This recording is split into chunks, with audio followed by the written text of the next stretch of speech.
আসসালামু আলাইকুম প্রিয় বন্ধুরা, নতুন আরেকটা ভিডিওতে আপনাদের স্বাগতম। তো আজ আমরা 108 দান সম্পর্কে কথা বলবো। কথা বলার আগে সবার কাছে একটাই অনুরোধ, ভাই, আপনাদের সবার কাছেও একটা অনুরোধ আমার, লাইক কমেন্ট করবেন, পাশাপাশি একটা সাবস্ক্রাইব করে দিবেন। আপনাদের কাছে যদি আপনাদের ভাই বা ভাতিজা যদিও চাইতো যে এই ঈদে 500 টাকা দেন, অবশ্যই দিতেন। তো আমি টাকার পরিবর্তে আপনাদেরকে একটাই চাই, একটা সাবস্ক্রাইব করে বেল আইকনটা অন করে দিন, যাতে আমার পরবর্তী ভিডিওগুলো আপনাদের সামনে অতি সহজে পৌঁছে যায়। তো কথা বলছি আমরা 108 দান সম্পর্কে। দানটা আমি নিজে রোপণ করেছি, তাই সবসময় দেখতে আসি দান হাওরে। পাশাপাশি রড মিনিকেট দান রোপণ করেছি, এক স্প্যানিশ 6 দান রোপণ করেছি। তো সবগুলোই ভিডিও আমি দিয়ে থাকবো এক এক করে, আরও দুই চারটা ভিডিও দিয়েছি। তো এতদিন পানির অভাবে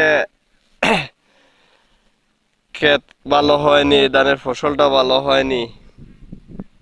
জ্বালা রোপণের 5-6 দিন পরই শুকিয়ে যায় জমির তলা, হাওরে পানি ছিল না, বৃষ্টি বাদল ছিল না, জমি ফেটে গিয়েছিল, আপনারা দেখতেই পারবেন চাইলে হয়তো ভালো করে। এখন নতুন বৃষ্টি হওয়ার কারণে ধানের নিচে অনেক পানি জমে গেছে।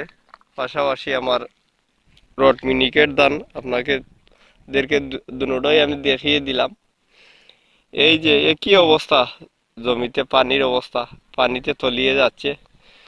যদি মহান রব্বুল আলামিন বৃষ্টি না দেন, আর হয়তো ফসলগুলা গড়ে তোলা উপযোগী হতে পারে, আর না হয় যদি বৃষ্টি আরো একটু হয়ে যায়, হয়তো ধানটা তলিয়ে যাবে। খাইস্তুর সব ধানে খাইস্তুর আসছে। যদি বৃষ্টির পানি আর একটু বেড়ে যায়, তাহলে খাইস্তুরে ধানটা নষ্ট হয়ে যাবে। তাই মহান রব্বুল আলমিনের কাছে একটাই দোয়া কামনা করি আমরা সবাই, হাওরে ফসল মানে আমাদের রিজেক, আল্লাহ যেন সেটা রক্ষা রক্ষা করেন পবিত্র রমজান মাসের উসিলায়। সবাই এই দোয়াই করি। আর আমার ভিডিওটা সবাই ভালো মন্দ কমেন্টে জানাবেন, কারণ আমার আরো একটা চ্যানেল ছিল, অসাবধানতার কারণে হারিয়ে ফেলেছি, নতুন করে চ্যানেলটা খুলেছি। তো আমার কথার ব্যালেন্সই মোড ভালো না, তাই সবার কাছে হয়তো এটাই আমার ব্যর্থতা। যদি আপনাদের দোয়া ও ভালোবাসা পেয়ে সামনে এগিয়ে যেতে পারি, ইনশাল্লাহ সবকিছুই আস্তে আস্তে ঠিক হতে হবে। তো আপনারা লাইক কমেন্ট সাবস্ক্রাইব করে পাশে থাকবেন। বিশেষত আমার চ্যানেলটা সাবস্ক্রাইব করে রাখুন, কারণ চ্যানেলটা আমার নতুন হওয়ায় একটাই কষ্ট আমার রয়ে যাবে। যদি আপনারা সাবস্ক্রাইব না করেন, তাহলে আমার কষ্ট কষ্টই থেকে যাবে। যদি সাবস্ক্রাইবটা করে নিন, হয়তো ইনশাল্লাহ আমি সামনে এগোতে পারবো। তো এই দানটাই হচ্ছে 108 দান, প্রতিটা দানে খাইস্তুর আছে। এই দানের তুর বাইরে হওয়া মাত্রই আপনাদেরকে আরেকটা ভিডিও দেব। এই পাশে আছে রড মিনিকেট দান,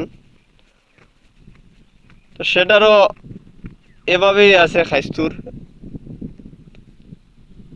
আর আপনারা দেখতেই পারছেন, পাশাপাশি ধান রোপণ করেছি আমি ইস্পাহানি 6, সেটাও তো ইস্পাহানি 6 দেখানোর জন্য আমি সেই ধানের ক্ষেতের সামনে যাচ্ছি। আপনারা দের সামনে সেটাই আমি তুলে ধরবো। তো আমি সেখানে চলে যাচ্ছি। তো বন্ধুরা, আমি চলে আসলাম জমির অপর প্রান্তে। আমার ডান পাশে আছে ইস্পাহানি 6।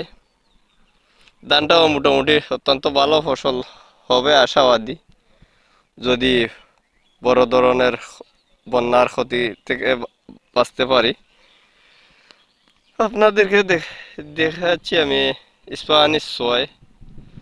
তো এই ধানগুলো সার এবং কীটনাশক পরিষেবা সবগুলোই আমি পরবর্তীতে দিয়ে দেব, কারণ ধান এখন আর সেগুলা বলে সময় কাটিয়ে লাভ নাই। কারণ তাই আপনাদেরকে আমি যদি ফসল গড়ে তুলতে পারি এরপরে ভিডিও দেব। আর 108 ধানটা আমি নিজে বীজ সংরক্ষণ করব, যদি আমাদের বিশ্বনাথের পাশাপাশি কারো লাগে তাহলে যোগাযোগ করতে পারেন আগামী বছর, যদি আল্লাহ এবার সুস্থভাবে ফসলটা গড়ে তুলতে পারি, ইনশাআল্লাহ আমি বীজ সংরক্ষণ করে রাখবো। তো ভিডিওটা আর লম্বা করব না, আমি আজকে ধান সম্পর্কে কথা বললাম। 108 রড মিনিকেট ও ইস্পাহানি 6। ধন্যবাদ সবাইকে, আসসালামু আলাইকুম।